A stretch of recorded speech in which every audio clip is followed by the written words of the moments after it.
എല്ലാവർക്കും ഈടി മലയാളത്തിലേക്ക് സ്വാഗതം. നിങ്ങൾ ഒരു മാസം എത്ര തവണ ATM-ൽ പോകാറുണ്ട്? ഒന്നോ രണ്ടോ അതോ എല്ലാ ആഴ്ചയും ഉണ്ടോ? ഈ ചോദ്യം ഇപ്പോൾ ഞാൻ ചോദിക്കാൻ കൃത്യമായ ഒരു കാരണമുണ്ട്. വരുന്നത് ഏപ്രിൽ 1 ഇത്തവണ ബാങ്കുകൾ അല്പം സീരിയസ് ആണ്. HDFC ബാങ്കും PNBയും ബന്ധൻ ബാങ്കും ഇവർ 3 പേരും ATM-ൽ നിന്ന് പണം എടുക്കുന്ന രീതിയിൽ വലിയ മാറ്റങ്ങൾ കൊണ്ടുവരികയാണ്. സംഗതി നിസ്സാരമല്ല. നമ്മൾ ശ്രദ്ധിച്ചില്ലെങ്കിൽ ഓരോ തവണ പണം പിൻവലിക്കുമ്പോഴും 23 രൂപ അധികം നൽകേണ്ടി വരും. വെറുതെ എന്തിന് ബാങ്കിന് കാശ് കൊടുക്കണം? ആദ്യം നമുക്ക് HDFC ബാങ്കിന്റെ കാര്യം നോക്കാം.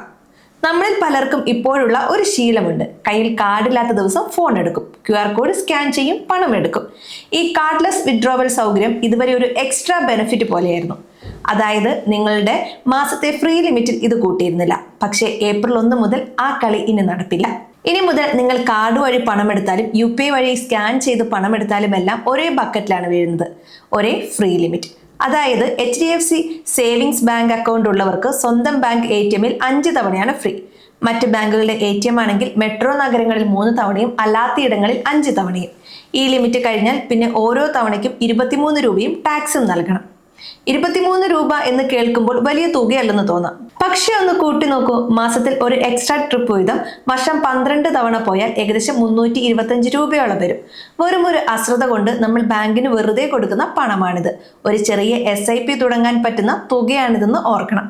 പണം ഇങ്ങനെ ചോർന്നു പോകുന്നത് കാണുന്നതാണ് ഏറ്റവും വലിയ കഷ്ടം, അല്ലേ? ഇനി പഞ്ചാബ് നാഷണൽ ബാങ്കിന്റെ അഥവാ PNBയുടെ കാര്യം പറയാം.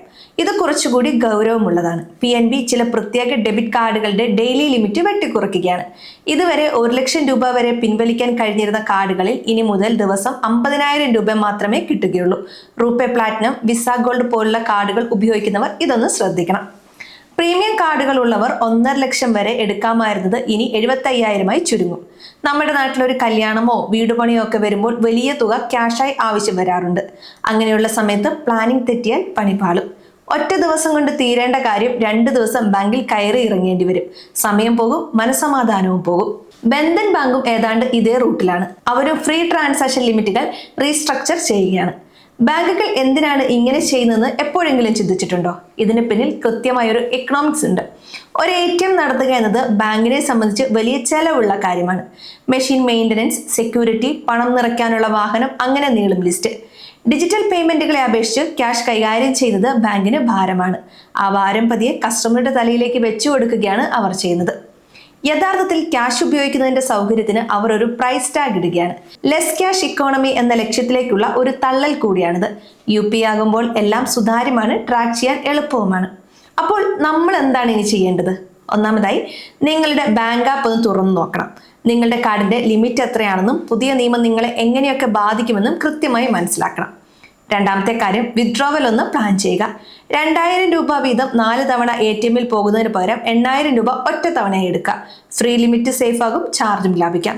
മൂന്നാമതായി, വലിയ പേയ്മെന്റുകൾ പരമാവധി ഓൺലൈൻ ട്രാൻസ്ഫറിലേക്ക് മാറ്റുക. NEFT അല്ലെങ്കിൽ IMPS വഴി പണം അയക്കുന്നത് സുരക്ഷിതമാണ്. ലിമിറ്റ് പേടിയും ഇവിടെ ആവശ്യമില്ല. ഒരു കാര്യം എപ്പോഴും ഓർക്കണം, ATM ചാർജുകൾ എന്നതൊരു ഗുണവുമില്ലാത്ത നഷ്ടമാണ്. മാർക്കറ്റിൽ പണം ഇട്ടാൽ ലാഭമോ നഷ്ടമോ വരാം. പക്ഷെ ഇത്തരം ചാർജുകൾ ഒരു റിട്ടേണും തരാതെ നിങ്ങളുടെ പോക്കറ്റിൽ നിന്ന് ചോരുന്ന പണമാണ്. ആ പണം ലാഭിച്ചാൽ അതൊരു ഇൻവെസ്റ്റ്മെന്റ് ആണ്. അത് നിങ്ങളുടെ എമർജൻസി ഫണ്ടിലേക്കോ SIP-യിലേക്കോ മാറ്റാം. ബാങ്കിന് വെറുതെ കൊടുക്കുന്നതിനേക്കാൾ എത്രയോ നല്ലതാണത്.